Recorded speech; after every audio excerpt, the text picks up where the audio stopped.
का क्या हुआ है, इंटरमोलिकुलर डिस्टेंस कम हुआ, हीट क्या हुई, हीट निकली तो Q कैसा आ गया हमारा, निगेटिव आ गया, तो वर्क कैसा आ गया हमारा, पॉजिटिव आ गया। देखो एक चीज बताओ, रटने के हिसाब से एक चीज करके करना सीखो, एक लॉजिक सीखो कि वहां पे हीट रिलीज क्यों हो रही है और वहां पे हीट एब्जॉर्ब क्यों हो रही है। अगर मुझे एक्सपेंशन करना है तो मुझे गैस को फैलाना है अंदर वाले में, उसका प्रेशर बढ़ाना है, इट मींस उसके जो इंट्रामोलिकुलर डिस्टेंस है उसके लिए हमें हीट ज्यादा देके उसके बॉन्ड्स को तोड़ना पड़ेगा और उन्हें आपस में क्या कराना पड़ेगा, टकराना पड़ेगा, तभी तो वो ऊपर को प्रेशर लगाएंगे। अगर उनके बीच की जगह बढ़ेगी नहीं, अगर मुझे एक स्पेस में जितना सामान इस स्पेस में आ सकता है उसे आराम से रखना है ऑर्डर्ड वे में, तो ये इस पे क्या फर्क पड़ेगा, इसकी दीवारों पे तो ऐसा पड़ेगा नहीं पड़ेगा। बट अगर अब मैं यहाँ पे सामान बढ़ा दूँ, कैसे सामान बढ़ा दूँ और जगह उतनी है तो वो फैलाने लगेगी ना उसको। तो वही चीज एक्सपेंशन और कंप्रेशन की लॉजिक से सीखो। इससे मत सीखो कि पॉजिटिव साइन कब होगा, निगेटिव साइन कब होगा, याद कर लो वो अलग चीज है, बट तुमको ये लॉजिक भी आना चाहिए कि अगर मैंने सिस्टम से काम किया है या सिस्टम पर काम किया है या सिस्टम के द्वारा काम किया है तो इन सब भाषाओं का अर्थ क्या है। क्योंकि क्वेश्चन में जरूरी नहीं है तो सीधे सीधे work done by the system और work done by the surrounding या इस तरीके से लिख के दे दे, वो तुम्हें कुछ भी लिख सकता है, उसको तुम्हें लॉजिकली समझना पड़ेगा कि यहाँ पे काम कैसे हो रहा है। क्योंकि फॉर्मूला सिर्फ तुम्हारे पास यही है, W बराबर minus P external del V, समझ रहे हो। यहाँ पे चेंज तुम्हें कहाँ से, ये क्वेश्चन गलत किससे होंगे बेटा, तुम्हारे साइन के गलत होने से, समझे। तो अब ये वर्क वाले तो क्वेश्चन गलत नहीं होंगे। ऐसे ही हमने एक और चीज पढ़ी थी, क्या पढ़ी थी बेटा, इंटरनल एनर्जी पढ़ी थी, U बराबर Q प्लस W पढ़ा था। ये दोनों क्या थे हमारे, दोनों क्या थे, पार्ट फंक्शंस थे। पार्ट फंक्शंस क्या होते हैं, ऐसे फंक्शंस जो सिर्फ और सिर्फ इस बात पर डिपेंड कर रहे होते हैं कि वो किस रास्ते से अपने जगह तक पहुंचे। अगर उनका रास्ता चेंज कर दोगे, मान लो A से B पॉइंट तक पहुंचना है मुझे, और एक बार मैं सीधा चला गया, एक बार मैं इधर से चला गया, एक बार मैं इधर से चला गया, तो इन सब पे कार्य अलग अलग आएगा, इन सब पे काम अलग अलग आएगा। A से B तक पहुंचने के बीच में किया गया काम जब हम निकालेंगे, लाइक देखो PV डायग्राम बना लेते हैं, प्रेशर और वॉल्यूम्स वाले डायग्राम से हम क्या निकालते हैं, area under the PV graph जितना आता है वो हमारा क्या होता है, वर्क डन होता है, मैग्नीट्यूड ऑफ वर्क डन होता है। अगर मुझे A से B तक जाना था, सही है, A से B तक जाना है। अब जैसे कि एक तो मैं डायरेक्ट ही जा सकती हूँ, सही है। जब मैं डायरेक्ट यहाँ पे गई तो मेरा एरिया अंडर द कर्व कितना आएगा, यहाँ यहाँ और इतना पूरा ये क्या आ गया मेरा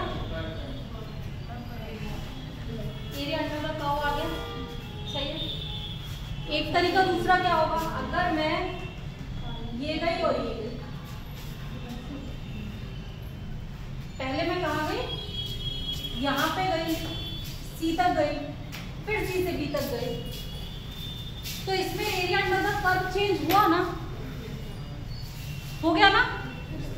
जब area under the curve change हो गया, इट मींस हमारा W चेंज हो गया, और जगह सिर्फ हमें एक ही जगह जाना था, कहाँ से, A से B पॉइंट।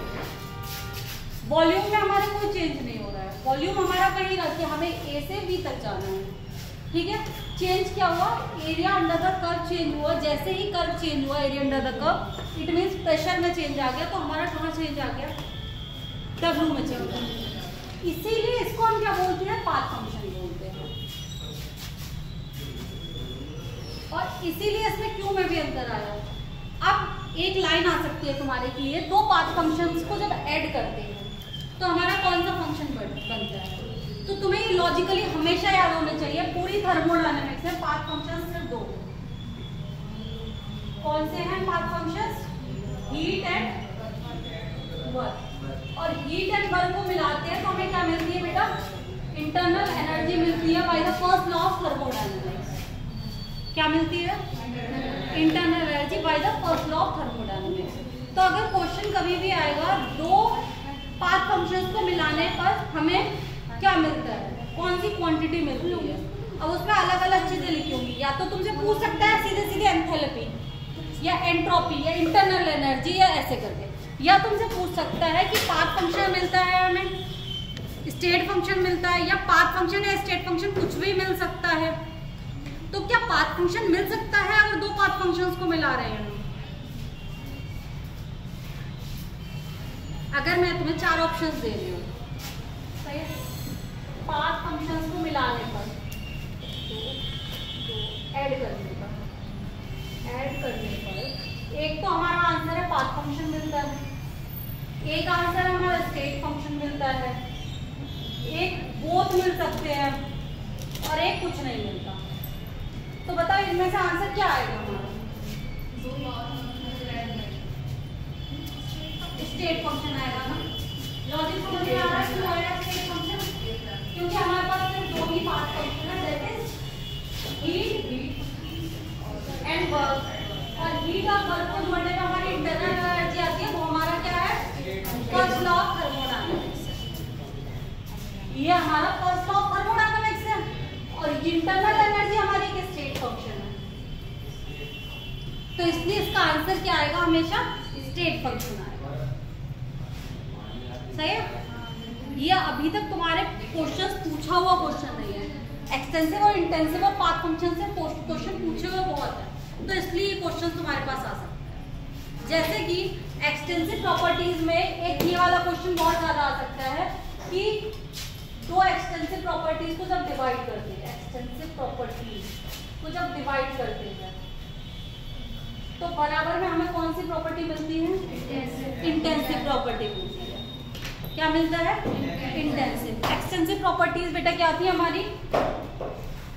एक्सटेंसिव प्रॉपर्टीज ऐसी प्रॉपर्टीज थी जो हमारे मास पर डिपेंड कर रही थी। इंटेंसिव प्रॉपर्टीज हमारी ऐसी प्रॉपर्टी थी जो मास पर डिपेंड नहीं कर रही थी। मास पर डिपेंड होने से मतलब और ना डिपेंड होने से मतलब ये है कि अगर हम कम क्वांटिटी में चीज लें या ज्यादा क्वांटिटी में चीज लें, उसका मान सेम रहे। जैसे कि पीएच वैल्यू होती है किसी एसिड की, ठीक है? अगर एक एसिड के लिए पीएच है, उसकी जो 1 ड्रॉप का पीएच लिया जाए तो पूरी बॉटल का पीएच रहे, पीएच क्या रहता है? सेम रहता है। ऐसी ही डेंसिटी, वाटर की डेंसिटी जो 1 लीटर के लिए ली जाए, 1 किलो लीटर के लिए ली जाए, किसी के लिए जाए, वाटर की डेंसिटी क्या रहती है? कांस्टेंट रहती है। मगर अगर हम क्या चेंज करते हैं? नंबर ऑफ मोल्स निकालने लगे तो क्या हो जाएगा? जैसे जैसे मास बढ़ेगा नंबर ऑफ मोल्स बढ़ने लगेंगे। समझ रहे? तो वो किस पे डिपेंड कर जाएगा? मास पे डिपेंड कर जाएगा। जैसे कि हमने क्या निकाली थी? हमारी स्पेसिफिक हीट निकाली थी, लेटेंट हीट, Q बराबर है ml। ये मास पर डिपेंड कर रही है ना, क्योंकि इसके फॉर्मूले में m आ रहा है, इट मींस ये मास पर डिपेंड कर रही है। अगर m बढ़ेगा तो मेरी क्या बढ़ेगी? Heat of specific heat of latent बढ़ेगी, और अगर मास घटेगा तो ये घटेगी। समझ में आया? तो अब तुम ये निकाल सकते हो ना एक्सटेंसिव प्रॉपर्टीज कौन सी, इंटेंसिव प्रॉपर्टीज कौन सी। अगर तुम्हें उनका, मान लो अगर तुम्हें ये पता भी नहीं है बट फॉर्मूला पता है या फिर उनकी यूनिट पता है, अगर उसमें मास की यूनिट आ रही है तो वो हमारी कैसी हो जाएगी? एक्सटेंसिव प्रॉपर्टी हो जाएगी। और अगर मास की यूनिट नहीं आ रही तो इंटेंसिव प्रॉपर्टी हो जाएगी। अब क्वेश्चन जैसे मैंने अभी तुम्हें ये लैंग्वेज में लिख के बोल दिया, क्वेश्चन सीरियसली ऐसा दे सकता है कि अगर तुम्हें यूनिट्स दे दी, अगर उसे पेपर में बहुत डिफरेंस लाना है, उसने तुम्हें सिर्फ यूनिट दे दिया और तुमसे पूछ ली कौन सी प्रॉपर्टी एक्सटेंसिव है, कौन सी प्रॉपर्टी इंटेंसिव है, तो कौन कौन सी प्रॉपर्टीज में एक्सटेंसिव आ जाएगा और कौन सी प्रॉपर्टीज में इंटेंसिव आ जाएगा, कैसे समझ में आएगा? अगर उसमें यूनिट में कहीं भी मोल आएगा तो वो हमारा कैसा आ जाएगा? एक्सटेंसिव आ जाएगा। अगर मास आएगा तो कैसा आ जाएगा? मास की यूनिट मतलब किलोग्राम, ग्राम या फिर लीटर जो भी आ रही है, ये सब एक्सटेंसिव में आ रहा है। और जिसमें ये सब नहीं होंगे, मतलब मोल्स नहीं होंगे, मास नहीं होगा, ऐसी वाली यूनिट्स नहीं होंगी, वो हमारी किस में आ जाएगी? इंटेंसिव में आ जाएगी। ये पेपर को डिफिकल्ट बनाने के टाइम पे होता है। समझ रहे हो? अगर मुझे पेपर सीधा सीधा देना तो मैं तुम्हें सीधे सीधे स्टेट कर दे रही हूँ कि ये फंक्शंस हैं, बता दो एक्सटेंसिव है, इंटेंसिव है। बट अगर मुझे पेपर डिफिकल्ट करना तो उसकी भाषा चेंज कर दूँगी, कुछ नहीं बदलूंगी। सिर्फ क्या करूँगी? मैं यूनिट्स दे रही हूँ तो मैं यूनिट्स के हिसाब से बता दूँ किसकी यूनिट है जो इंटेंसिव में जाएगी, एक्सटेंसिव में जाएगी। तो पेपर को सॉल्व करते टाइम हमेशा लॉजिकल तरीके से अपनी पढ़ाई को कंप्लीट करो। अब जैसे तुमने मान लो जो चीज़ें तुम्हें सब समझ में आ गई, अब तुम अपने लॉजिक्स क्रिएट करो। पूरी थर्मो समझ में आ चुकी है, अब समझो कि कंप्रेशन हो रहा है तो कैसे हो रहा है। एक चैप्टर को दूसरे चैप्टर से इंटरकनेक्ट करो। जब चीज़ों को इंटरकनेक्ट करके पढ़ोगे तो चीज़ों के लॉजिक्स अच्छे से समझ में आएंगे। एक ही चैप्टर को पढ़ोगे तो उतना अच्छे से समझ में नहीं आएगा। अब जैसे आज हम सोल्यूशन वाला चैप्टर शुरू करेंगे, जो हमने कहाँ छोड़ा था, मोल कॉन्सेप्ट में छोड़ा था। क्योंकि अगर मैं पहले दिन ही को तुम्हें इतने सारे फॉर्मूले मोटे मोटे लिखा देती तो तुम सबके लिए फिजिकल और वर्डन लगने लगती। बट अब हमें थोड़े से फॉर्मूले याद करने आ गए हैं, हमें समझ में आ गया कि गुणा भाग होती है फिजिकल में, तो अगर आज हम उसे सोल्यूशन में पढ़ेंगे तो इतना डिफिकल्टी लेवल हाई नहीं लगेगा। अब हम लोग आज हमारे कुछ टॉपिक्स बचे हुए थे बेटा, वो करेंगे। मैं एक चीज बताओ, थ्योरी के बेसिस में कराऊं या न्यूमेरिकल के बेसिस पे कराऊं, तब क्वेश्चन समझ में आएगा। मेरे हिसाब से न्यूमेरिकल के बेसिस पे कराऊं, ठीक है, कि बॉन्ड एंथैल्पी कैसे निकालेंगे, बॉन्ड एनर्जी जो हमारे लास्ट वाला थर्मोडायनामिक्स, उसे हम क्वेश्चन के फॉर्म में करते हैं, जिससे कि तुम्हें थोड़े से क्वेश्चंस करने आ जाए। कॉन्सेप्ट तो क्वेश्चन में बताना ही है ना।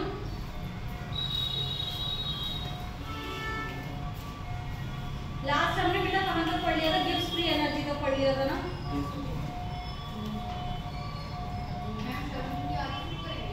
क्या अगर ये खत्म हो गया टाइम तो कर लेंगे।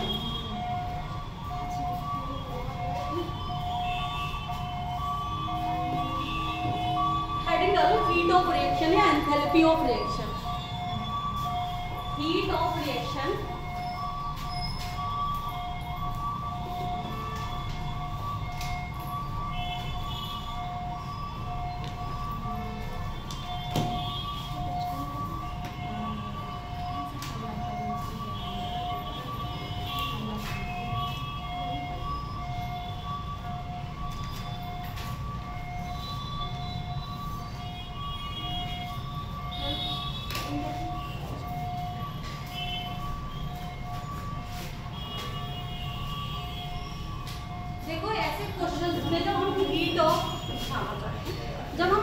रिएक्शन निकाल रहे होते हैं तो हमें कैसी रिएक्शन चाहिए होती है, एक तो बैलेंस रिएक्शन चाहिए होती है हमें। जो भी रिएक्शन की हम बात करेंगे वो हमें कैसे चाहिए होगी, बैलेंस फॉर्म में चाहिए होगी। मतलब कि जितने हमारे प्रोडक्ट और रिएक्टेंट हम जो भी बना रहे हैं उनके नंबर्स क्या होने चाहिए, एटम्स के इक्वल होने चाहिए, तभी तो रिएक्शन बैलेंस होती है।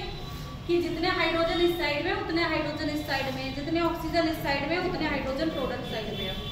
तो वो हमारी क्या होगी, हमें क्वेश्चन करते हुए सबसे पहले यही देखना है कि हमारा रिएक्शन बैलेंस है या नहीं। अगर रिएक्शन बैलेंस नहीं है तो हम बैलेंस करेंगे। पहले रिएक्शन को बैलेंस करना आता होगा, नहीं आता होगा तो रिडॉक्स में पढ़ेंगे, सही है। देखो अब मान लो मेरे पास एक रिएक्शन है, कौन सी,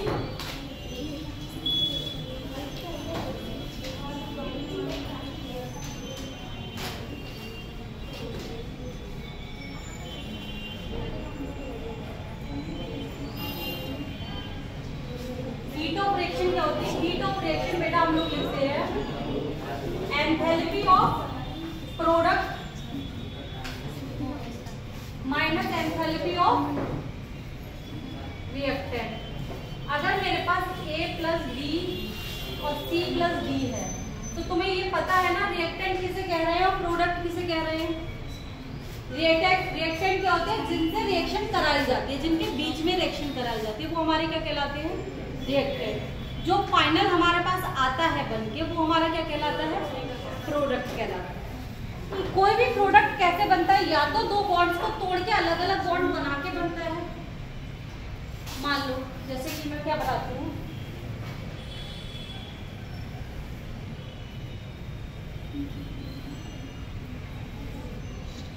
बन रहा है मेरा वाटर बन रहा है, सही है। यहाँ पे हम कैसे करके प्रोडक्ट तक पहुंच रहे हैं, हमने H और H बॉन्ड को क्या करा है बेटा, ब्रेक किया, सही है। हमने इसको क्या किया, ब्रेक किया।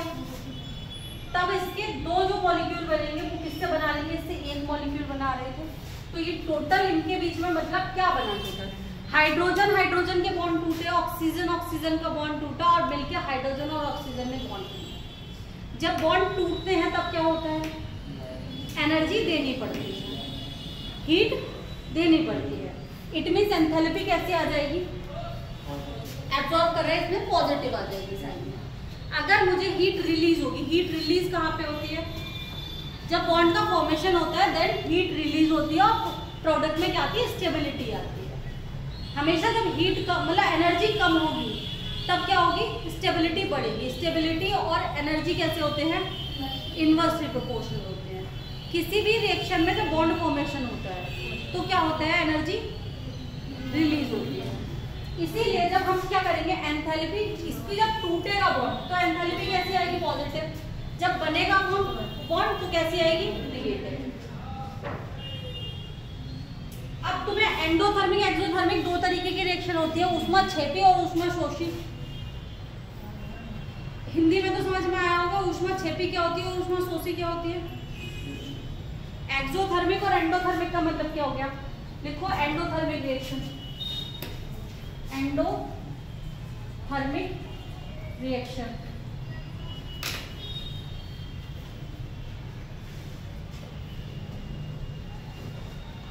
एंडोथर्मिक रिएक्शन बेटा कौन सी होती है, जिसमें हमें हीट देनी होती है। क्या देना होता है, हीट देनी होती है। अगर मैं इसका एनर्जी प्रोफाइल डायग्राम बनाती हूँ, मतलब एनर्जी देती हूँ, एनर्जी, तो मेरी प्रोडक्ट की एनर्जी कैसी होगी, कम होगी। सॉरी, रिएक्टेंट की एनर्जी कम होगी और प्रोडक्ट की एनर्जी कहाँ पे होगी, यहाँ पे। एंडोथर्मिक रिएक्शन के लिए डायग्राम कैसे बनता है, ऐसे बनता है एनर्जी। और एक्सोथर्मिक के लिए क्या बनेगा बेटा, एक्सोथर्मिक रिएक्शन क्या है, जिसमें एनर्जी रिलीज होती है। एंडोथर्मिक रिएक्शन देखो ऐसी रिएक्शंस जिनको कराने के लिए एनर्जी देनी पड़ती है,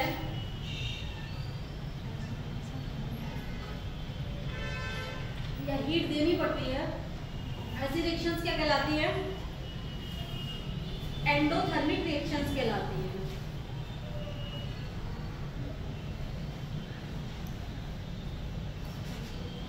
अब देखो एंडोथर्मिक रिएक्शन के लिए हमें एनर्जी देनी पड़ रही है, मतलब डेल H कैसा होगा बेटा, पॉजिटिव होगा।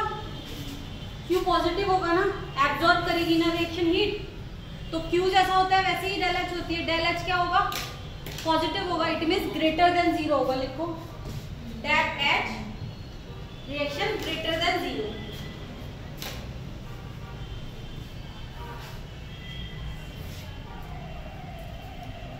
डेल H का मतलब क्या हो गया, अभी हमने ऊपर लिखा, हाँ बेटा, मतलब H product minus H reactant की वैल्यू कैसे आ रही है बेटा, ज्यादा आ रही है, किससे, 0 से।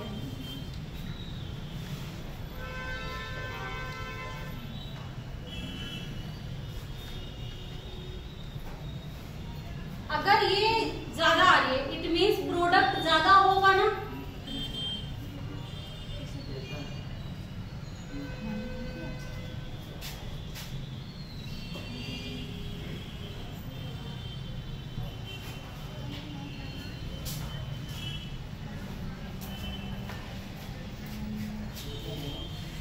देखो मैंने क्या बताया तुम्हें कि H प्रोडक्ट ज्यादा है H रिएक्टेंट से, मतलब पॉजिटिव साइन तो तभी आएगा जब मैं ज्यादा वाली क्वांटिटी में से कम वाली क्वांटिटी को घटा रही होंगी।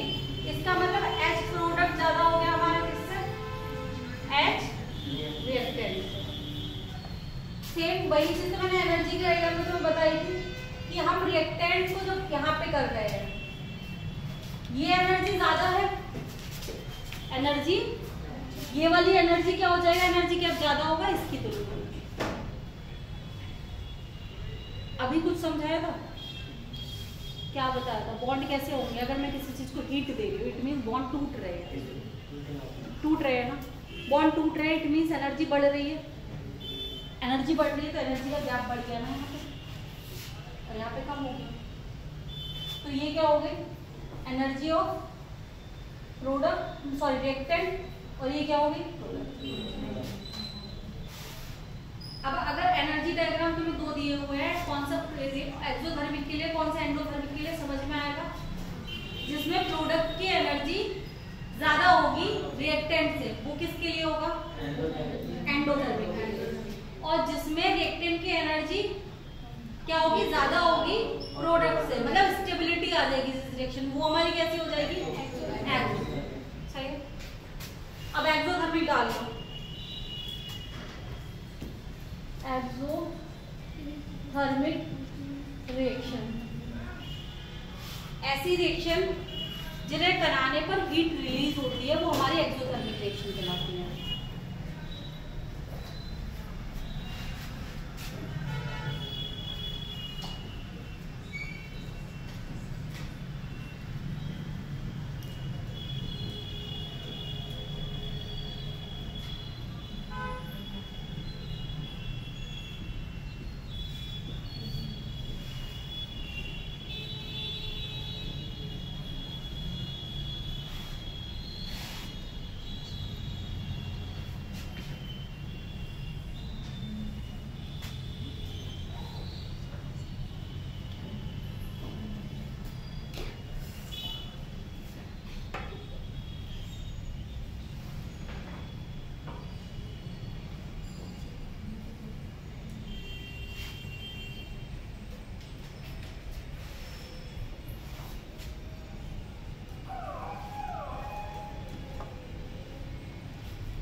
कॉमन सेंस को लगा, अगर हीट का ट्रांसफर इधर उधर हो रहा है तो टेम्परेचर कांस्टेंट हो सकता है, प्रेशर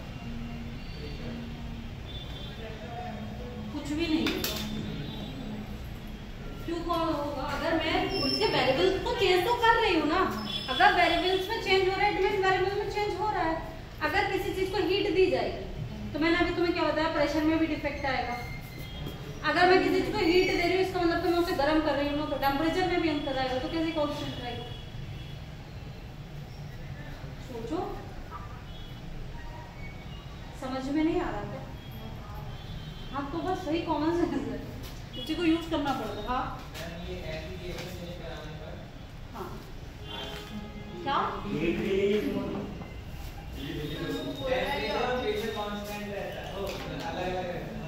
तुम्हें ये नहीं पता है तो तुम्हें रिएक्शन कैसे कहते हैं? पीछे वाले में हीट देने पड़ते तो रिलीज नहीं होगी भाई, कॉमन सेंस को पता ही गायब करके बैठे हो।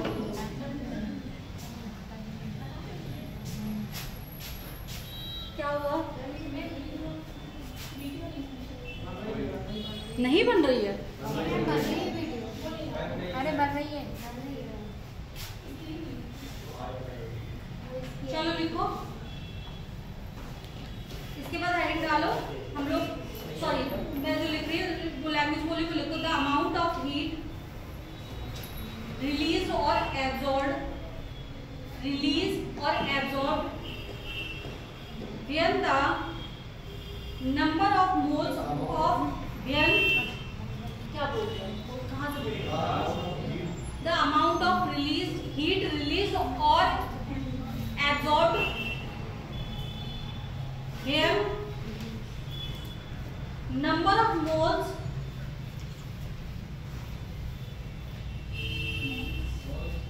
of reactant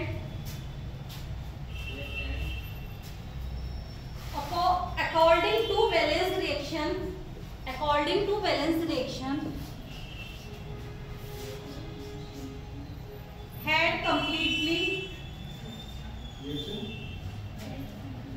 reaction had completely reacted is called as heat of reaction।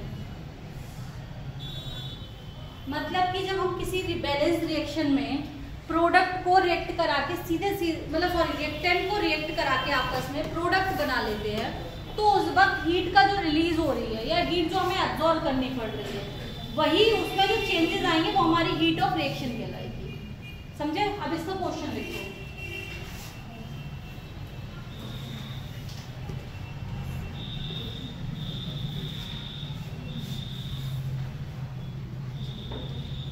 और एक चीज हमेशा ध्यान रखना, हीट ऑफ रिएक्शन हम सिर्फ किसके लिए निकालेंगे, किसके लिए निकाल पाएंगे? बैलेंस रिएक्शन के लिए निकाल पाएंगे।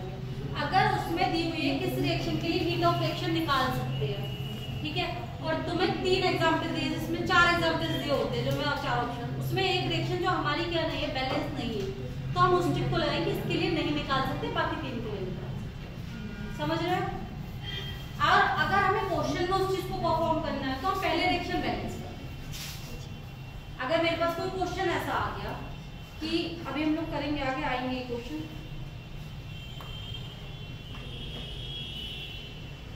लिखो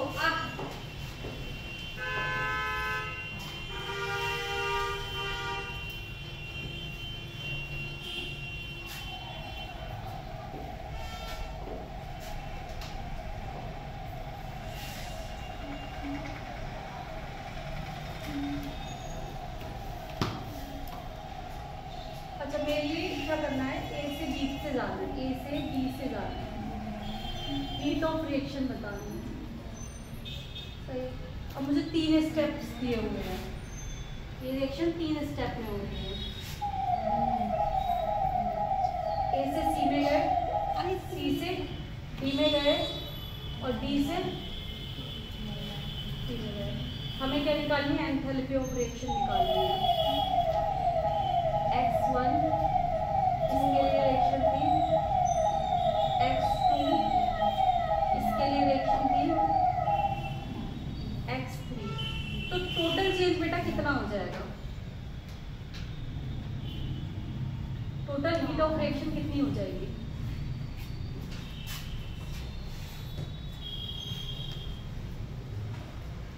एंथैल्पी निकालनी है, एंथैल्पी हमारा स्टेट फंक्शन है, पाथ फंक्शन है।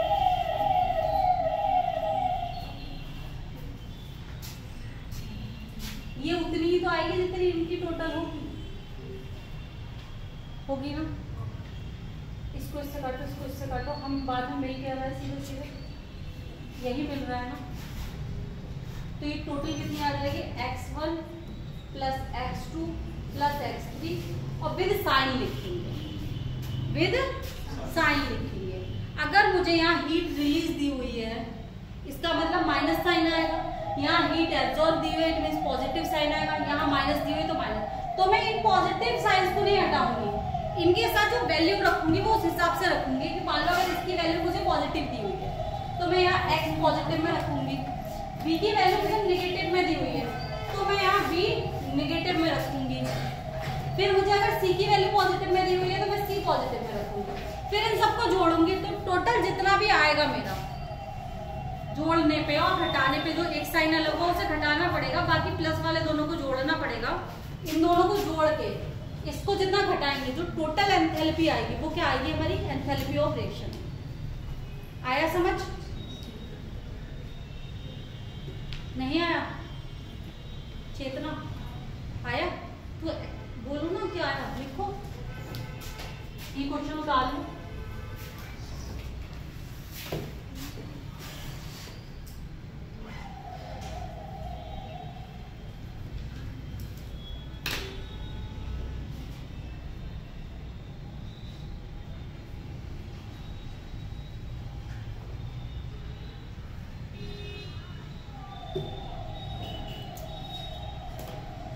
यही गेस लॉ का क्वेश्चन भी हो जाएगा। अगर गेस लॉ भी सेम है कि अगर मैं कोई रिएक्शन जो मेरी 3 पार्ट्स में हुई है, ठीक है, और एक रिएक्शन है मैं तुरंत उसे कर सकती हूँ, तो उसमें जो एंथैल्पी चेंज आता है उन तीनों पार्ट्स को जोड़ने के बराबर आता है। मतलब जो मेरी डायरेक्ट रिएक्शन की एंथैल्पी दी होगी वो इक्वल होगी उन तीनों के जोड़ के। लिख लिया है तुमने?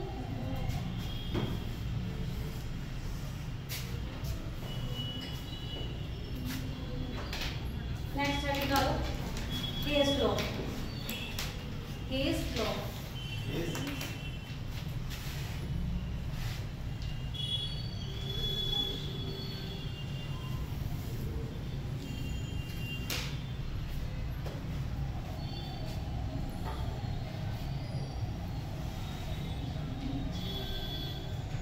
लिखो, if the reaction takes place in several steps,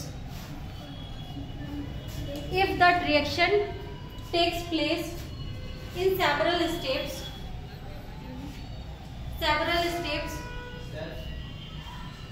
then standard reaction enthalpy, standard reaction enthalpy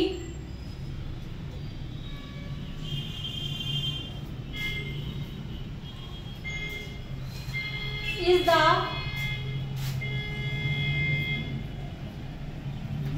sum of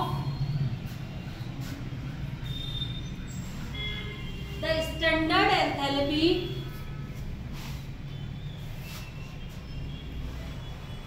of the intermediate reactions of the of the intermediate reactions into which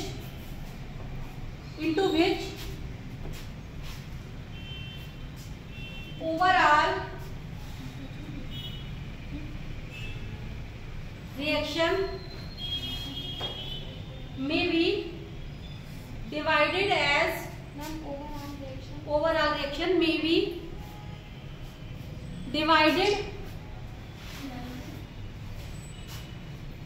at the same temperature. मतलब पूरी reaction कई parts में कराई गई है, but temperature कैसा है, same है, मतलब कांस्टेंट टेम्परेचर पे कराई गई है। देखो अब इसके लिए लिखो, एग्जांपल लिखो इसका। N2 प्लस 3H2 से क्या बन गया हमारा 2NH3, मतलब अमोनिया बन गया। ठीक है, यहाँ पे डेल H हमारी कितनी दी हुई है बेटा, Y दी हुई है।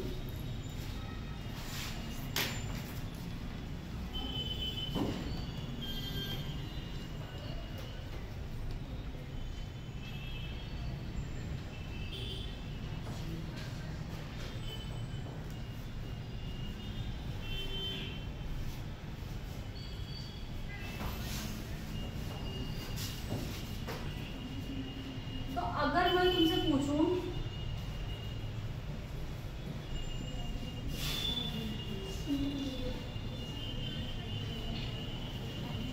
इसकी डायरेक्ट कितनी होगी तो बता पाओगे बेटा?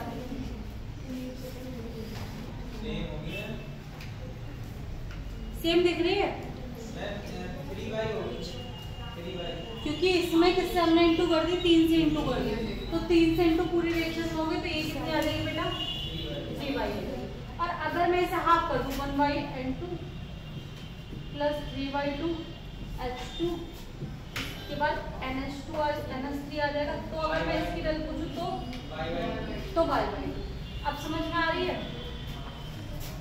अगर मुझे ज्यादा स्टेप्स की रिएक्शन बड़े के लिए निकालनी है तो मैं जोड़ लूंगी सबके लिए, और अगर मैं छोटे के लिए निकालनी है तो मुझे देखना पड़ेगा उन दोनों में जो हमारा क्या आ रहा है, जो मोल्स आ रहे हैं उनमें कितने का डिफरेंस आ रहा है, उससे हमें मल्टीप्लाई या डिवाइड करना। ठीक है, आया समझ में? नहीं आया?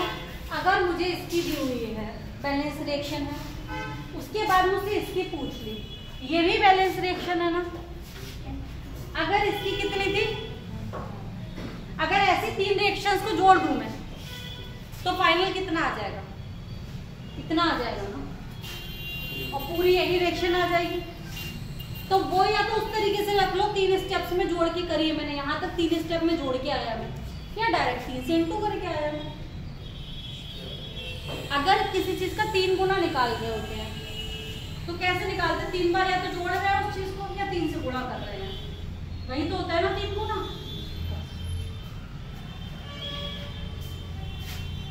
ये उतार के बेटा एक क्वेश्चन लिखना शुरू करो।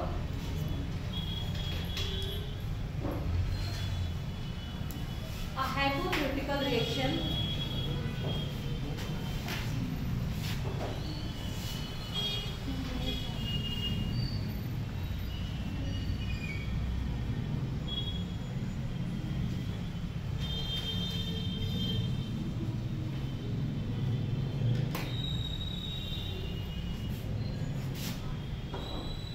proceed to following step। पहले कैसे जा रही है, A से C पे गई और एंथैल्पी इसकी दी हुई है H = Q पर। उसके इसके बाद इस पे गए 2C से गई हमारी 2D पे,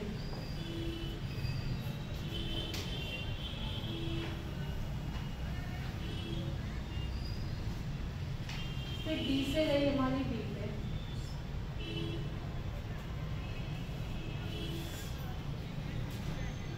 H बराबर Q2, H बराबर Q3, और हमें टोटल की निकालनी है कि इसमें इस वाली रिएक्शन को परफॉर्म करने पे हमें कितनी क्या मिली, एंथैल्पी चेंज मिला। तो कैसे निकलेगा, हीट ऑफ द रिएक्शन निकालनी है, फाइंड हीट ऑफ रिएक्शन। देखो हमें क्या करना था बेटा, हमें करनी थी, हमें A से B पे जाना है, सही है। हमें इन स्टेप से होके हम गए हैं। हमने अभी एक चीज़ पढ़ी कि हमारी जो हीट ऑफ रिएक्शन होगी वो इक्वल टू किसकी होगी, जिस जिस स्टेप से हम गए हैं उन सबके योग के या घटाने के बराबर होगी। जैसे भी साइन होंगे उस हिसाब से हम उन्हें जोड़ या घटा देंगे।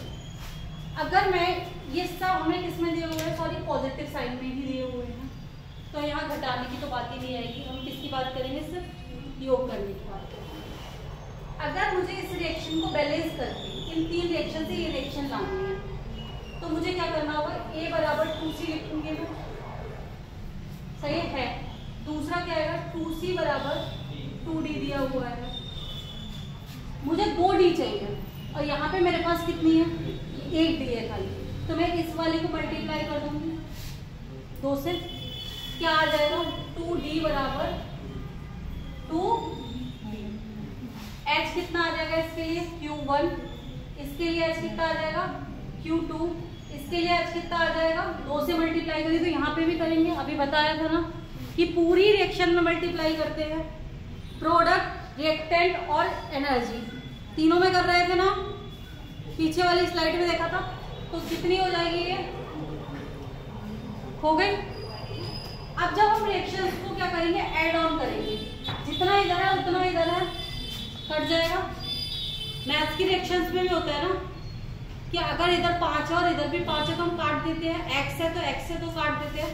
ऐसे ही जितना 2C इसके पास यहाँ पे है, इतना 2C इसके पास यहाँ पे है, जितना 2D इसके पास यहाँ पे, इतना यहाँ पे है। हमारी फाइनल रिएक्शन क्या आ रही है, A से हम कहाँ पहुँच गए, 2B में पहुँच गए। रिक्वायर्ड यही थी हमारी, रिक्वायर्ड रिएक्शन यही थी ना। अब क्या आया, फाइनल हमें H निकालना है, तो फाइनल H के लिए हमने इन सबको सिर्फ जोड़ा है ना। हम क्या करें, Q1 plus Q2 plus 2Q,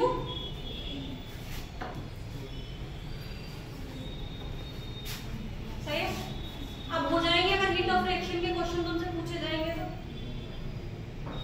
कोई समस्या आई है क्या रश्मि? अभी अगला क्वेश्चन करेंगे तो भी और अच्छे से आ जाएगा।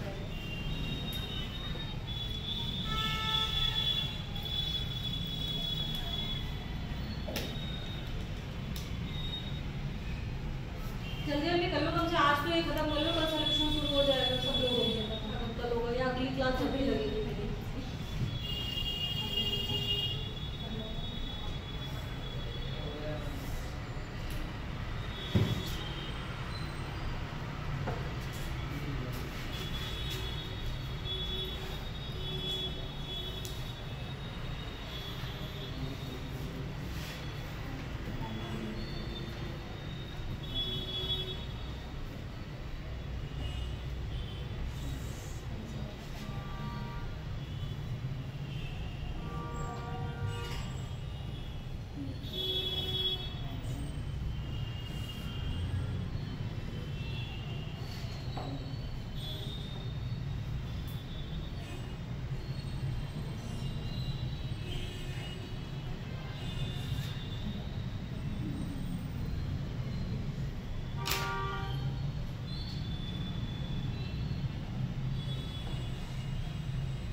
बताओ।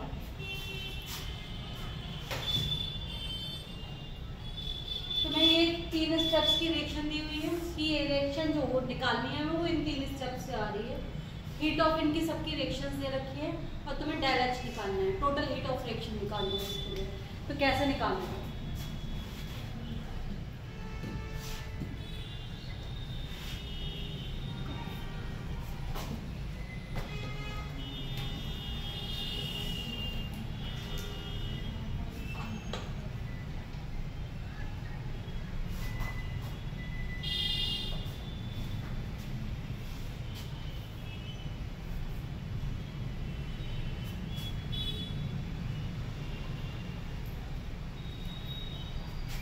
एक चीज देखो, हमें क्या क्या गायब करना है, पहले ये देखो इस रिएक्शन में हमें ए को गायब करना है, ठीक है? किसको गायब करना है? ए को गायब करना है। बाकी हमारे पास बी सी डी सब है इस रिएक्शन में। तो अब हम ऐसे करके इस रिएक्शन को अरेंज करेंगे कि हमारा क्या हो, ए गायब हो जाए। ए गायब कब होगा? ए प्लस 2b बराबर, यहाँ पे क्या होगा? ए बराबर 2b है।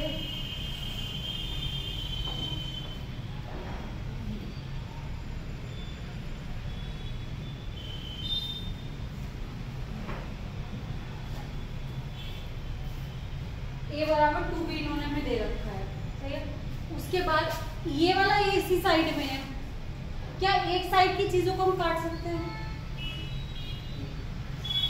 माइनस करना पड़ेगा, जोड़ना काट सकते हैं? नहीं कर सकते।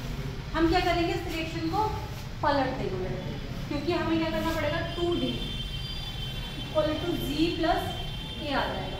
अगर मैंने इस रिएक्शन को रिवर्स कर दिया तो हमारी एंथैल्पी कैसी हो जाएगी बेटा? साइन चेंज हो जाएगा ना, साइन चेंज हो जाएगा ना। तो अगर ये पॉजिटिव में यहाँ पे दी हुई थी, कैसी हो जाएगी मुझे? इसकी कितनी थी हमारी? इसके बाद ये वाली आ जाएगी, इसको लिख लो 3b से 2c प्लस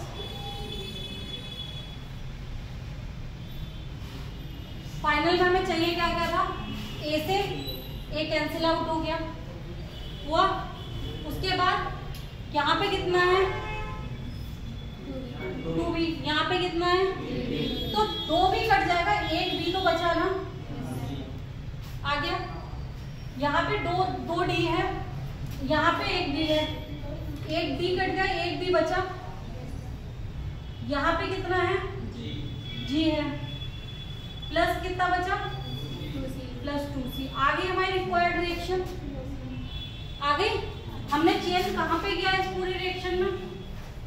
सिर्फ एक रिएक्शन को क्या किया? रिवर्सिबल कर दिया। अगर उसे रिवर्स में किया, प्रोडक्ट को कन्वर्ट करा रिएक्टेंट में, रिएक्टेंट को प्रोडक्ट को, साइन क्या हो गया हमारा? चेंज हो गया। अब मुझे इन सबको जोड़ के ये बताओ कि कितना आया है हमारा इसका आंसर।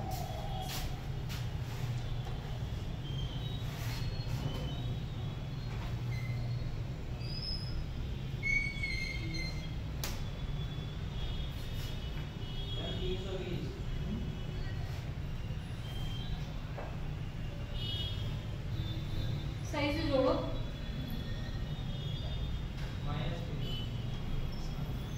ये वाली मैंने गड़बड़, हाँ सही है, मैंने यहाँ 25 20 लिखा, सही है।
elements, enthalpies of all elements in their standard state is 0. The enthalpy of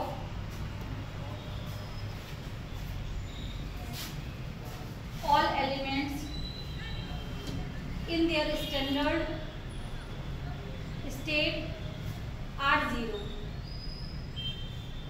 मतलब कि अगर ऑक्सीजन इसमें मिला O2 की फॉर्म में, H2 की फॉर्म में, कार्बन हमें ग्रेफाइट की फॉर्म में मिल रहा है, या सल्फर रोम्बिक एसिड की फॉर्म में मिल रहा है, तो इन सब में अगर एंथैल्पी चेंज हो जाए, स्टैंडर्ड एंथैल्पी इसकी कितनी होगी? 0, जो बेसिकली एटमॉस्फेयर में एलिमेंट जिस फॉर्म में हमें मिलते हैं, समझ रहे हो? अगर वो वैसे रिएक्शन में दिए हुए तो उनका स्टैंडर्ड एंथैल्पी 0 है।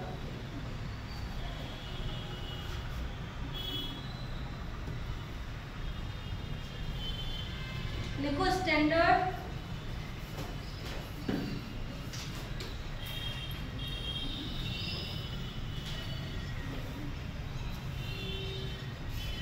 heat of formation, standard heat of formation. It is the enthalpy change. It is the enthalpy change when 1 mole of substance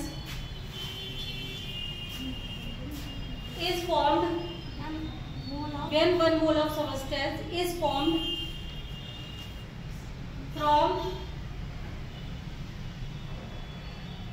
its element in their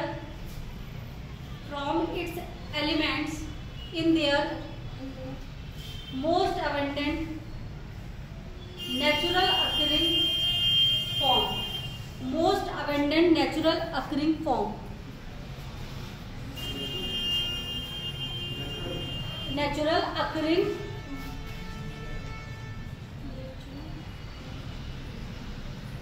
form, मतलब जितना जैसे एटमॉस्फेयर में सबसे ज्यादा अवेंडेंस का मतलब होता है सबसे ज्यादा जिस तरीके से मिलते हैं, जिस फॉर्म में मिलते हैं, वो होती है उसकी मोस्ट अवेंडेंट नेचुरल अकरिंग फॉर्म। मतलब जैसे कि हमारा हाइड्रोजन हमें सबसे ज्यादा किस फॉर्म में मिल रहा है? H2 की फॉर्म में मिल रहा होता है, समझे? ऑक्सीजन हमें O2 की फॉर्म में मिल रहा है, कार्बन हमें ग्रेफाइट की फॉर्म में मिलेगा, सही है?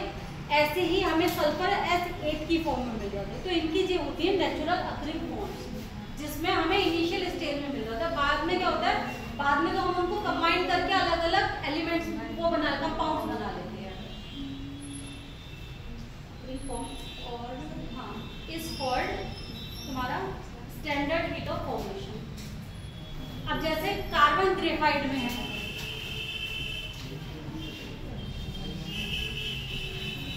प्लस O2 रिएक्शन करके क्या बना रहा है? हमारा कार्बन डाइऑक्साइड बना रहा है ना।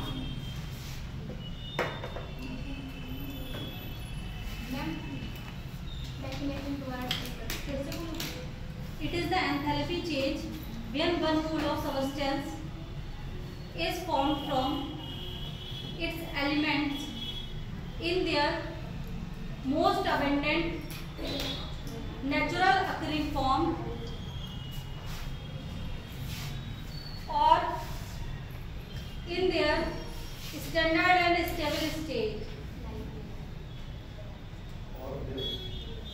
और इन देयर, वो पहला ही वाली लाइन है, फालतू में और के बाद का लिख रहे हो, और in their standard and stable state. Most abundant form में जो मिल रहा है वही तो उसकी सबसे ज्यादा स्टेबल फॉर्म होगी ना, बस। अब इसको लिखो जैसे ये वाला, जैसे कार्बन हमें किस में मिलता है? ग्रेफाइट में मिलता है। ऑक्सीजन हमें गैस की फॉर्म में मिलता है, तो हमें ये क्या बन जाती है? ऑक्सीजन गैस बन जाती है।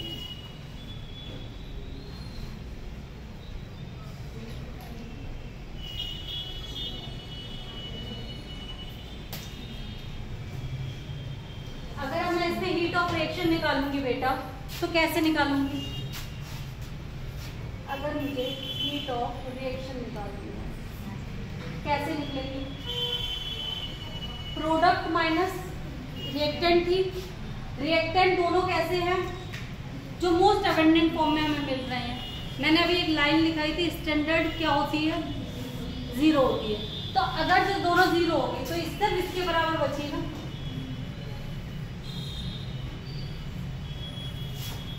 आया समझ में? आया समझ में सबको?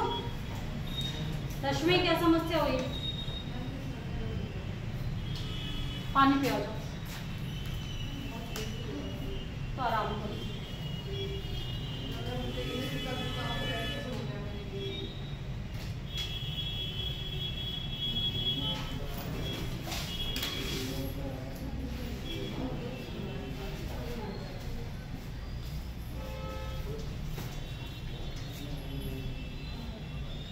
ऐसे ही लिखो 4 carbon graphite, 4 carbon graphite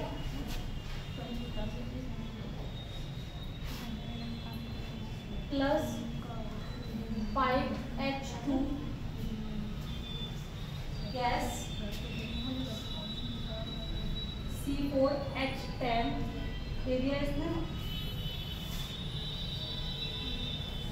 gas. तो इसकी हीट ऑफ रिएक्शन बेटा कितनी होगी? अगर मैं तुमसे पूछूं इसकी हीट ऑफ रिएक्शन बता दूं कितनी होगी, बता। ये दोनों इनिशियल फॉर्म में आ गए ना, दोनों की 0 हो गई तो सिर्फ किसकी बराबर हो जाएगी? Heat of product.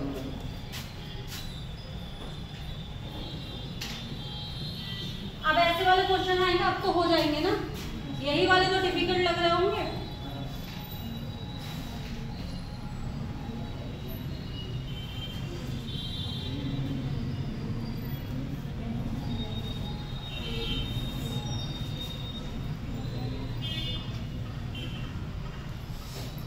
क्वेश्चन लिखो एक,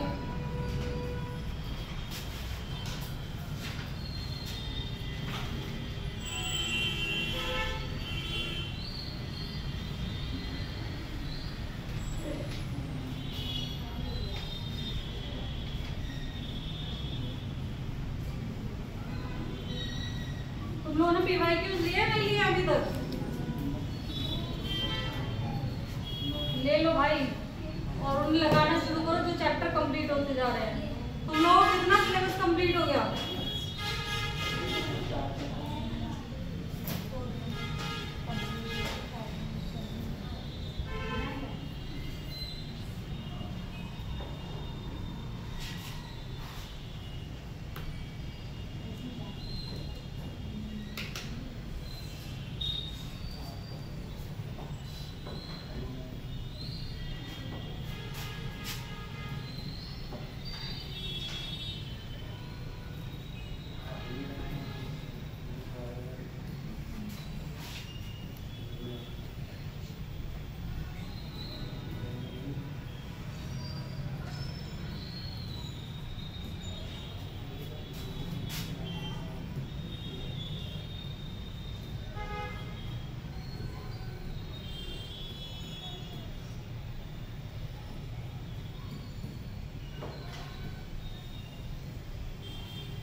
बोलो, करो सॉल्व कर दीजिए।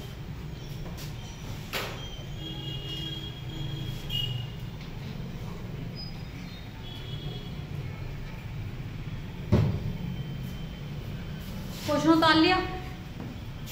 ये देखो, ये दोनों हमारे किस में है? स्टैंडर्ड फॉर्म में दिए हुए हैं। सिर्फ इस पे डिपेंड करनी चाहिए थी, आनी कितनी चाहिए थी? इतनी आ रही है, बट हमारे ऑप्शंस में कोई भी ऑप्शन ऐसा नहीं है।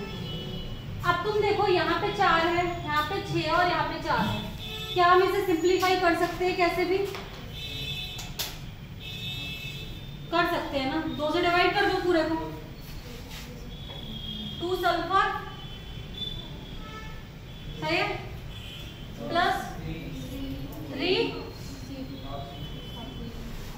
उसके बाद 2। अब एक बार इसे 2 से डिवाइड करके देखो, जब हम इसे इधर डिवाइड करेंगे तो इधर भी डिवाइड करेंगे। ऑप्शन देखो क्या तुम्हारा ऑप्शन आ रहा है? 2 से डिवाइड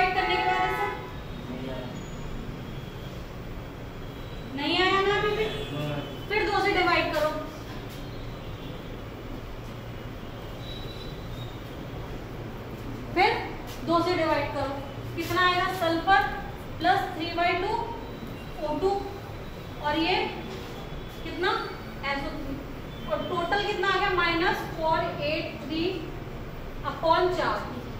कर दियो जरा इसे डिवाइड। अब देखो आंसर आ रहा है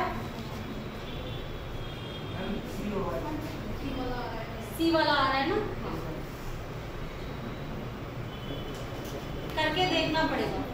अगर तुम्हें ऑप्शंस में डायरेक्ट ये नहीं दे रहा तो तुम्हें क्या करना पड़ेगा? रिएक्शन को सिंप्लीफाई करना पड़ेगा और सिंप्लीफाई करते हुए हमारा जितना आएगा वही हमारा क्या हो जाएगा? आंसर हो जाएगा। बस इतना ध्यान रखना, जितने से इधर मल्टीप्लाई या डिवाइड कर रही हूँ मैं उतने से यहाँ होगा। हो सकता कोई रिएक्शन मान लो तुम्हें ये दे देगा H2 + 1/2 O2 बराबर वाटर और तुम्हारा कुछ भी दे देता, फिर इसे मान लो इसमें 5 से इंटू कर दी होती और तुमसे अगर पूछ ले, मतलब इस वाली जो एंथैल्पी तुम्हें यहाँ पे दी उसको 5 गुना बढ़ा दिया होता उसने और फिर तुम्हें इसको 5 से गुणा करनी पड़ती। ऑप्शंस में ऐसे भी दे सकता है, जैसे इस क्वेश्चन में उसने भाग करने पे दिया है, मतलब एंथैल्पी इसके आंसर कम दे रहा है।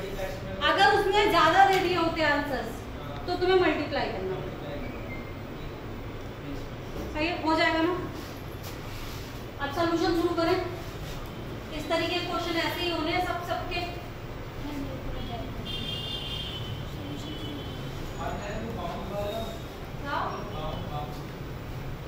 बॉन्ड एंथैल्पी हाँ वो भी आते हैं। अच्छा हो गया तुम्हारा। मैं मिलकर बैक कर दूँ तो वापस हो गया इस पे ना।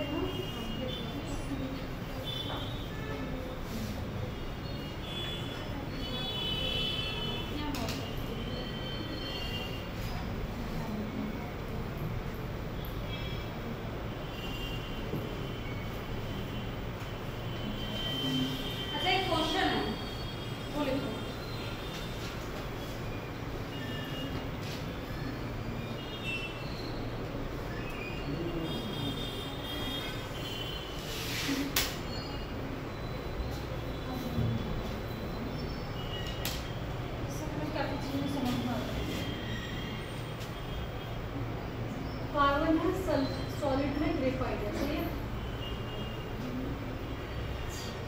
प्लस O2 और ये क्या बना रहा है?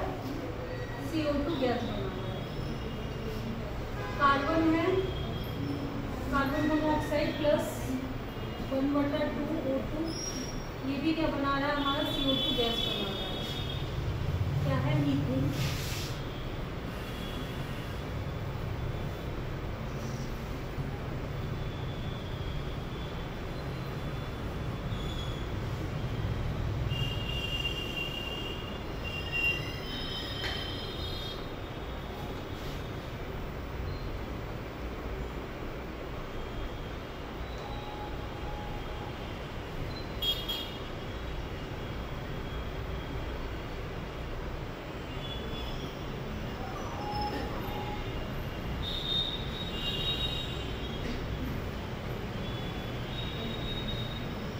यहाँ पे तो दी हुई है कि कौन सी हीट है?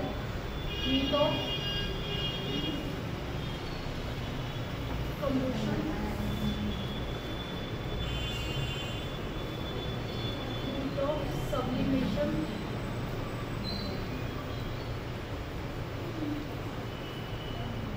Heat of formation, heat of atom.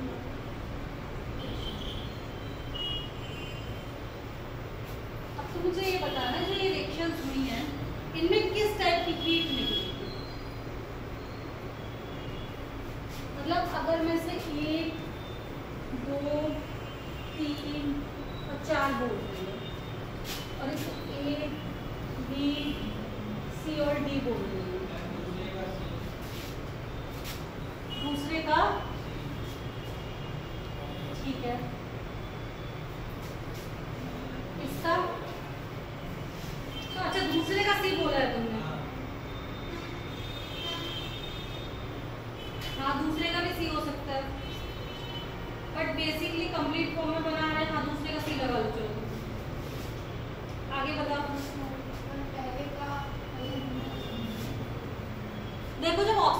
साथ हम किसी चीज को गर्म करते हैं तो उसे हम कौन सी रिएक्शन बोल रहे थे, दहन वाली या कंबशन। तो इस वाले को हम लेके जाते हैं यहाँ, ठीक है। यहाँ फॉर्मेशन किसका हो रहा है, CO2 का फॉर्मेशन हो रहा है, तो ये हो जाती है हमारी हीट ऑफ फॉर्मेशन। अगर ये ऑप्शन में नहीं दिया हुआ है या ये ऑप्शन में दिया हुआ है तो हम इसे कंबशन रिएक्शन भी बोल सकते हैं, क्योंकि कंबशन तो यहाँ पे भी हो रहा है, मगर ऑप्शन में दिया हुआ है तो इसे फॉर्मेशन पे लाएंगे और इसे कंबशन पे लेके जाएंगे। इस वाले को यहाँ और इस वाले को यहाँ, हमारी दो हो गई। तीसरा ये क्या हो रहा है बेटा, गैस से किस में आ रही है, गैस से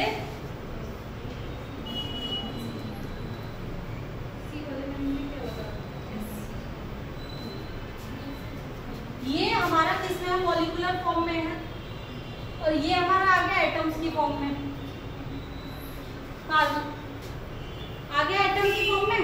यहाँ पे किसके में था, मॉलिक्यूल में, कार्बन सिंगल हो गया, किसमें आ गया, एटम में। तो ये क्या हो जाएगी, हीट ऑफ एटोमेटाइजेशन। और जब हम सॉलिड से गैस में जाते हैं तो क्या बोलते हैं इसे, सब्लिमेशन बोल रहे होते हैं ना, ऊर्ध्वपातन। सॉलिड से डायरेक्ट गैस में जाते हैं, लिक्विड में नहीं जा रहे हैं, ऊर्ध्वपातन नहीं बोलते ना सब्लिमेशन को हिंदी में।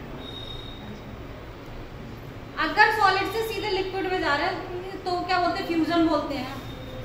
लिक्विड से जब किसमें जा रहे होते हैं तब क्या बोलते हैं, गैस में, बाष्पीकरण बोलते हैं, वेपोराइजेशन बोलते हैं। जब गैस से हम इसमें जाते हैं तो इसे सब्लिमेशन बोलते हैं। अब हिंदी में देख लिया, शायद क्या बोलते हैं मुझे ध्यान नहीं, सब्लिमेशन। जब किसी सॉलिड से डायरेक्ट गैस में जाते हैं, जैसे कपूर लिक्विड फॉर्म में नहीं आता, अगर कपूर को हीट देते हैं तो वो सॉलिड से डायरेक्ट कैसे जाता है, गैसियस फॉर्म में, जैसे NH4Cl, सही है। तो वो किस में जाता है, डायरेक्ट सब्लिमेशन रिएक्शन को शो करता है। तो इसी को, ये कौन सी रिएक्शन हो गई हमारी, ये हम देख रहे हैं सॉलिड से डायरेक्ट गैस में जा रहा है, तो हीट ऑफ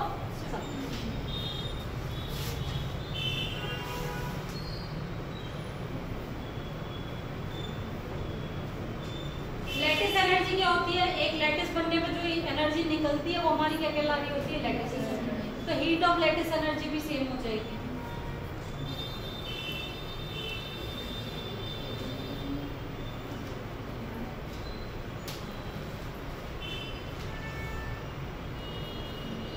तुमने मुझे जो क्वेश्चन पूछा था वो देना, मैं निकाल के दिखा दे रही हूँ एक बार, उससे समझ में आ जाएगा, क्योंकि मेरे पास नहीं है।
रिवाइज कर लो सब चीजें जो अभी पढ़ाई है।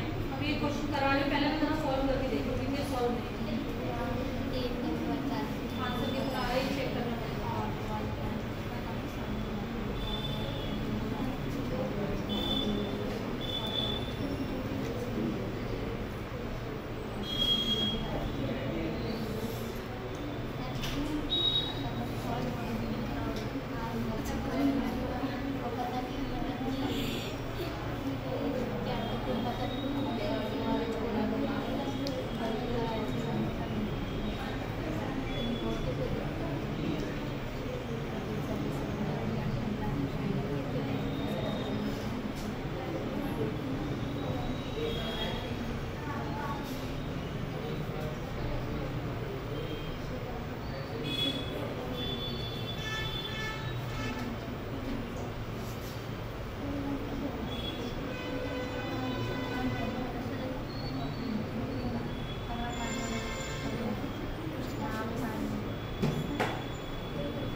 जैसे कि इन्होंने क्या दिया हुआ, एक सेकंड मुझे नंबर बोल देना। एक बेंजीन दी हुई है, सही है, इसकी पूरी हीट ऑफ रिएक्शन हमें कितनी दी हुई है? हीट ऑफ रिएक्शन बेटा कितनी दी हुई है? बोलो 15 ना 500 कुछ दी हुई है, कितनी दी हुई है? 5 किलो जूल, ठीक है, कितनी दी हुई है किलो जूल? इन्होंने हमें सी क्वांटिटी कितनी दी हुई है? 347.3। सी क्वांटिटी कितनी दी हुई है? 615.0। और सी एच की कितनी दी हुई है? 416.2। अब एक चीज देखो बेटा, एक बेंजीन में अगर मैं एक बेंजीन रिंग ले रही हूँ, सही, तो total number of carbon bond कितने हैं? सिंगल बॉन्ड देखो, अभी इसी वाले स्ट्रक्चर में देखो, कार्बन सिंगल बॉन्ड कितने हो गए? 1 2 3 मल्टीप्लाई बाय 3, ठीक है। कार्बन डबल बॉन्ड कितने हो गए? 3 मल्टीप्लाई बाय 3 आया। मेरे हाइड्रोजन और कार्बन के बॉन्ड कितने हो जाएंगे? 6 मल्टीप्लाई बाय 6 कर लो, सही है। टोटल मल्टीप्लिकेशन कर ली, इन सबको जोड़ लोगे, आया। तुमसे रेजोनेंस एनर्जी पूछी है इसकी, क्या पूछी है? हीट ऑफ रेजोनेंस, क्योंकि हमें पता है बेंजीन डायरेक्ट क्या कर रहा है? रेजोनेंस। तो टोटल जो एंथैल्पी होगी उसमें क्या जुड़ा हुआ होगा? हमारा रेजोनेंस एनर्जी भी जुड़ी हुई होगी ना टोटल में। तो हम क्या करेंगे, ये वाली में से जो आएगी 5 वाली आएगी, 5 5 3 5 माइनस 3 into 3 4 7.3 into सॉरी, फिर प्लस 3 into 6 1 5 प्लस और फिर 4 1 6.2 into 6 करोगे। ये इसमें से इसे घटाओगे तो हमारी क्या आ जाएगी बेटा? Heat of resonance. आंसर कितना आ रहा है? करो।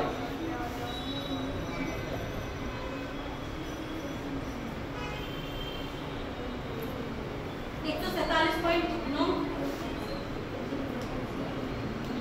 आ रहा है। ऑप्शंस में देखिए ना, 147.9 है या नहीं है?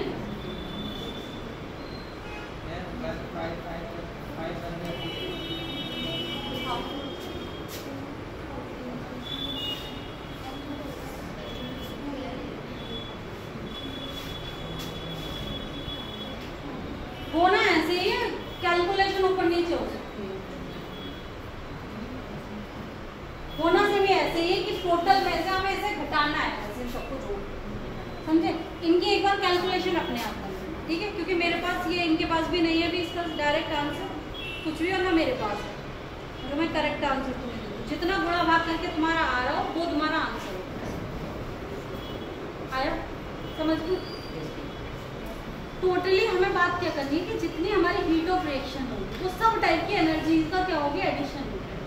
बस एनर्जी को किसकी फॉर्म में रखना है? हमें एनर्जी को फिक्स साइन रखना है। अगर मेरी हीट से एनर्जी रिलीज हो रही है तो कैसी आती है? नेगेटिव। जब हीट ऑब्जर्व हो रही है तो पॉजिटिव। जब हम विद साइन इन सबको लगा देंगे और यहाँ माइनस कर देते हैं तो हमारा फाइनल रिएक्शन का आंसर आता है। सेम किस में होता है बोझ बेटा? अगर बॉन्ड फॉर्मेशन और बॉन्ड फॉर्मेशन एंड एंथैल्पी अगर तुमसे पूछी जाएगी तो बॉन्ड फॉर्मेशन एंथैल्पी जब पूछी जाएगी तो हम देखेंगे कौन कौन से बॉन्ड टूट रहे हैं और कौन कौन से बॉन्ड बन रहे हैं। वैसे ही जो बनना और टूटने के हिसाब से उनकी क्या लिख लेंगे हम लोग? एनर्जीज लिख लेंगे।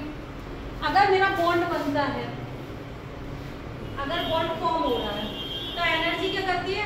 रिलीज करती है। अगर रिलीज करेगी तो कैसा साइन आएगा? नेगेटिव साइन आएगा। अगर मेरी बॉन्ड एनर्जी क्या होती है? एनर्जी का तो अगर मुझे बॉन्ड को तोड़ना है तो मुझे इसे एनर्जी देनी पड़ेगी, तो एनर्जी कैसी आ जाएगी? पॉजिटिव नेगेटिव आ जाएगी। तो टोटल निकालने के लिए इन साइंस को लगा के इन्हें क्या कर लेते हैं? जोड़ या घटा। आया समझ में? क्वेश्चंस कर लोगे अपने आप जाना, हिंदी मीडियम वाली बुक में बहुत सारे क्वेश्चन है बॉन्ड एंथैल्पी और सेम। मुझे एनसीईआरटी मैंने अभी इसकी खोल के नहीं देखी तो मुझे नहीं इसमें ध्यान है कि कितने क्वेश्चन है कितने नहीं है, बट यूपी बोर्ड की बुक से मैंने भी ये चैप्टर पढ़ा तो मुझे पता वो बहुत क्वेश्चन। तो अपने क्वेश्चंस लगाना सारे प्रीवियस ईयर्स लगाना अपने, तो तुम्हें फाइनल तुम्हारा क्या पता चल जाएगा कि तुम किस पायदान पे खड़े हुए पूरी थर्मो एक तरीके से हमने पूरी नीट के सिलेबस को एकदम ध्यान में रख के कंप्लीट कर लिया अपनी तरफ से। अब बचता क्या है, तुम्हें एक बार थ्योरी पढ़नी बचती है, चैप्टर पढ़ना बचता है, जो तुम सबको खुद भी पढ़ना पड़ेगा, मैं नहीं पढ़ाऊंगी, समझ रहे हो, मैंने तुम्हें समझा दिया उस चैप्टर को। अब उसकी लैंग्वेज कैसे पढ़नी है, जो हिंदी में पढ़ो, जो इंग्लिश में पढ़ो, वो तुम्हें पढ़नी है। नेक्स्ट चैप्टर बेटा हम लोग कौन सा शुरू करेंगे, अब हमारा नेक्स्ट चैप्टर शुरू होगा solution.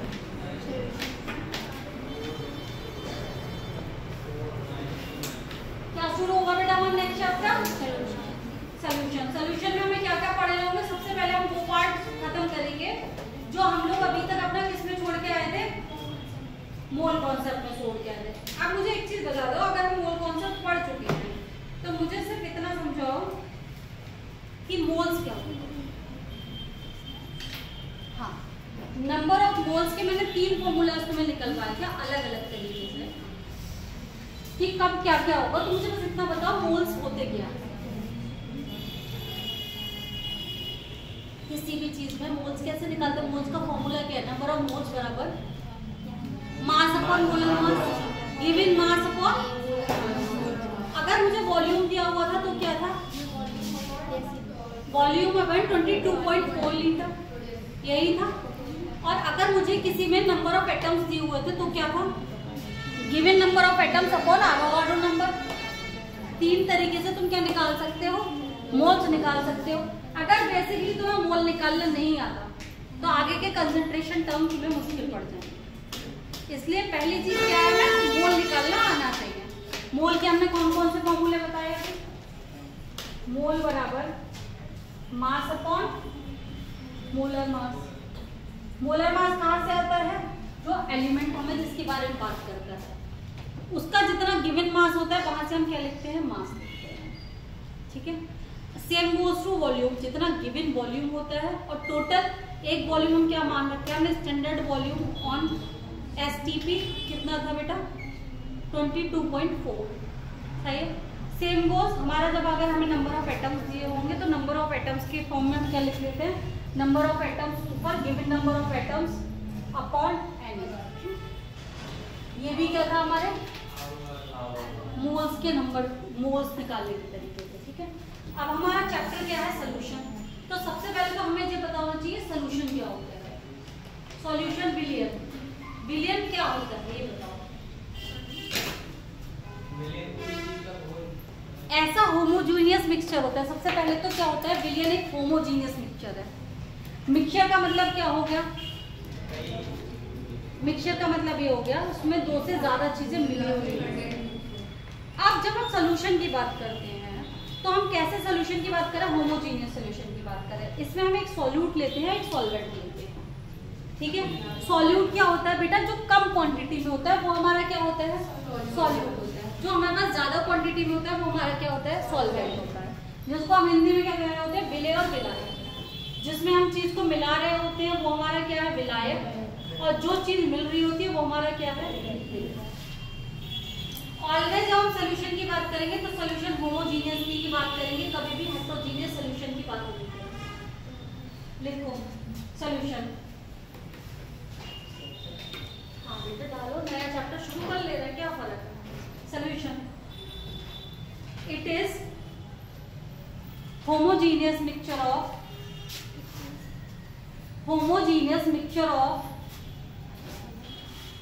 two or more substances,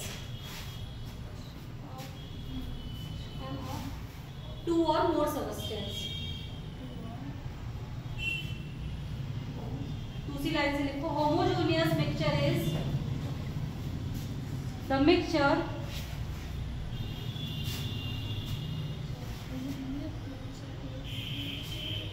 in which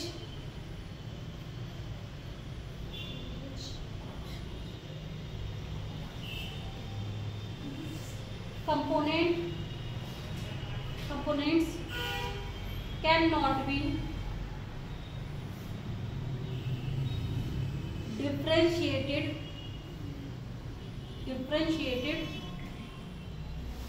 by naked eyes, NAKED, naked eyes,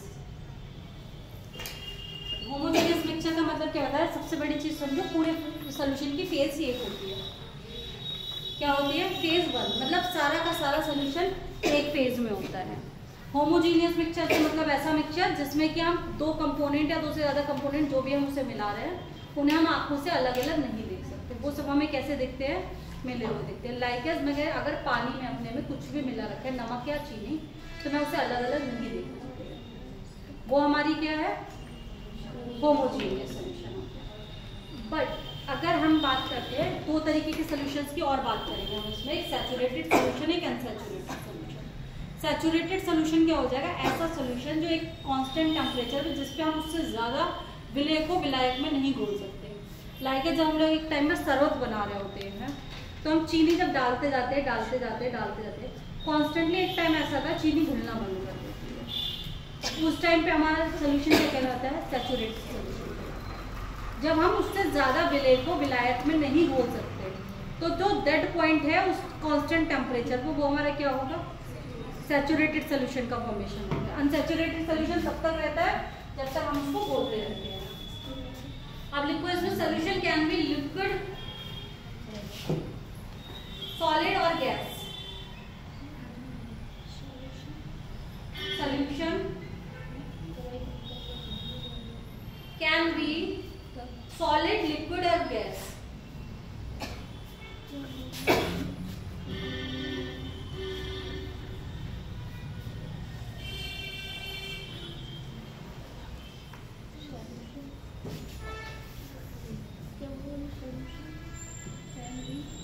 solid, liquid and gas. ऐसा नहीं है कि सोल्यूशन बोल रहे हैं तो वो सिर्फ लिक्विड ही होगा।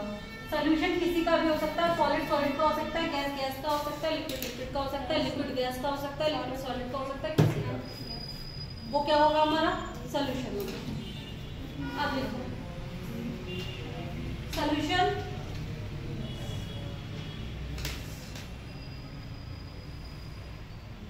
में लिखो एक नीचे, depend on upon the number of components. Solution डालो, सोल्यूशन के नीचे लिखो depend upon the number of components.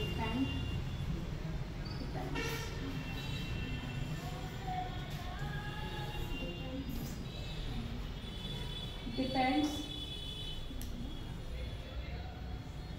Upon the number of component. तो अगर मेरा कंपोनेंट को सी से कर लो, कंपोनेंट दो, तो मेरा सोल्यूशन कैसा सोल्यूशन कहलाएगा? बाइनरी सोल्यूशन कहलाएगा। लिखो अगर मेरे पास दो कंपोनेंट है तो सोल्यूशन कैसा होगा मेरा? बाइनरी।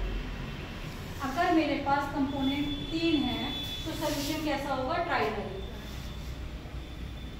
अगर मेरे पास 4 कंपोनेंट है तो मेरा सोल्यूशन कैसा होगा? क्वाड्रनरी।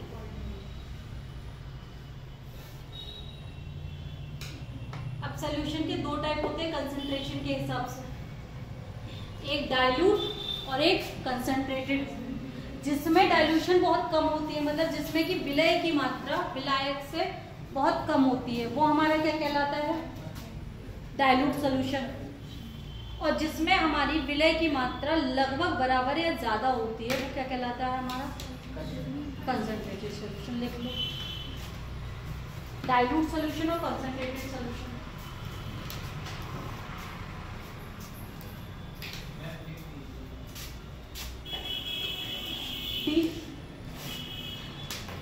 डाइल्यूट सोल्यूशन और कंसंट्रेटेड।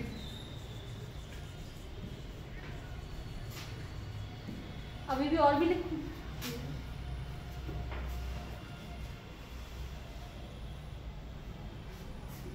DILUTE और सोल्यूशन लिख लेना आगे, सही है। कंसंट्रेटेड CONCA बताइए, CONCENTRATED कंसंट्रेटेड सोल्यूशन। जिसमें कि विलय की मात्रा बहुत कम थी, वो हमारा क्या था? मतलब सॉल्यूट की मात्रा बहुत कम थी सॉल्वेंट से, दैट इज कॉल्ड डाइल्यूट। और जिसमें लगभग बराबर या अच्छी थी वो क्या थी? हमारी कंसंट्रेटेड। जैसे एसिड्स दो मिलते हैं, डाइल्यूट एसिड और कंसंट्रेटेड एसिड। इट मीन्स उसमें पानी की मात्रा जिसमें एसिड से ज़्यादा होती है वो हमारी क्या होता है? डाइल्यूट। और जिसमें एसिड की मात्रा भरपूर होती है वो हमारा क्या होता है, कंसनट्रेट।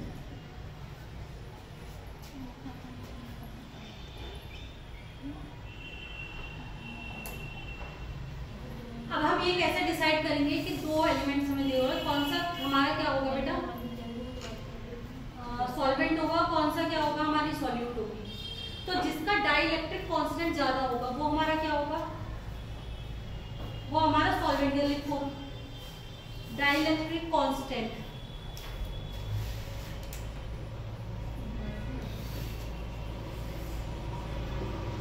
ये सब चीजें याद करने की है, बस सिर्फ मतलब याद रखनी है, ये कोई ऐसा पूछ नहीं रहा।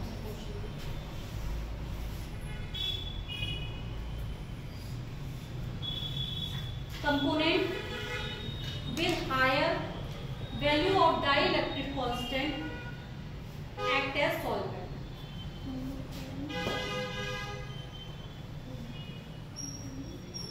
Component with higher value of dielectric constant act as solvent. मतलब अगर तुम्हें एक ऑप्शंस दिए हों और क्या बोला, कहाँ रुके क्या, higher dielectric constant, higher value of dielectric constant act as solvent. अगर मैंने तुम्हें कुछ वो दे रखे है, कंपोनेंट दे रखे हैं और सबकी क्या दे रखी है, डाइइलेक्ट्रिक कांस्टेंट दे रखा है, तो तुम उनमें से बता पाओगे ना कि कौन सॉल्यूट की तरह रिएक्ट करेगा और कौन सॉल्वेंट की तरह रिएक्ट करेगा दो पेयर्स में। अगर मैंने पेयर्स दे रखे हैं और तुम्हें बताया कि कौन कौन सॉल्यूट की तरह काम करेगा, एक बाइनरी सोल्यूशन है, दो कंपोनेंट का सोल्यूशन कैसा होता है हमारा, बाइनरी सोल्यूशन होता है।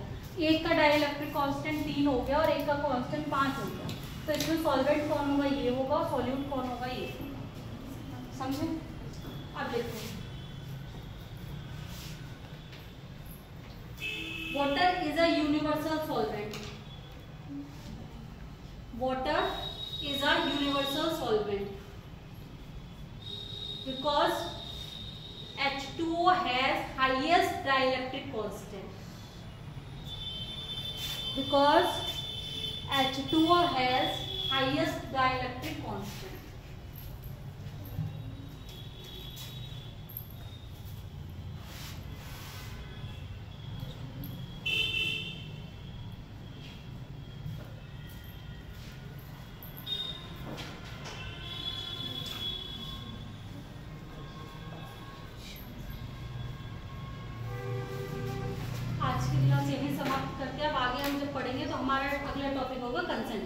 डाल लो हेडिंग कंसंट्रेशन, उसी में हम क्या पढ़ेंगे, कंसंट्रेशन टर्म पढ़ेंगे जो हमारे कौन कौन से होते हैं, मोलैरिटी, नॉर्मलिटी, मोलर और क्या आते हैं हमारे, उसके बाद परसेंटेज वाले आ जाते हैं, वेट बाय वेट आ जाता है, परसेंटेज बाय वेट आ जाता है, वो सब हम किसमें पढ़ेंगे।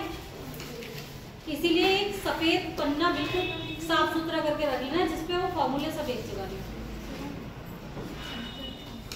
यहाँ पे क्लास में ही जो साथ साथ लिख लेना, वरना अपने घर जाके तो एटलीस्ट लिख ही लेना।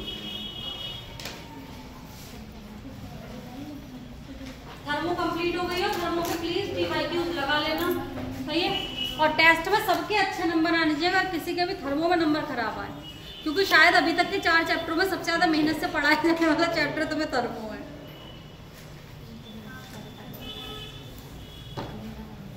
ज्यादा अच्छे से क्या बेटा, उसमें कंटिन्यूअसली क्लासें मिली हैं। अगर क्लासें बीच में टूट जाती हैं, अब एक वीक के बाद अगर क्लास मिलती है ना,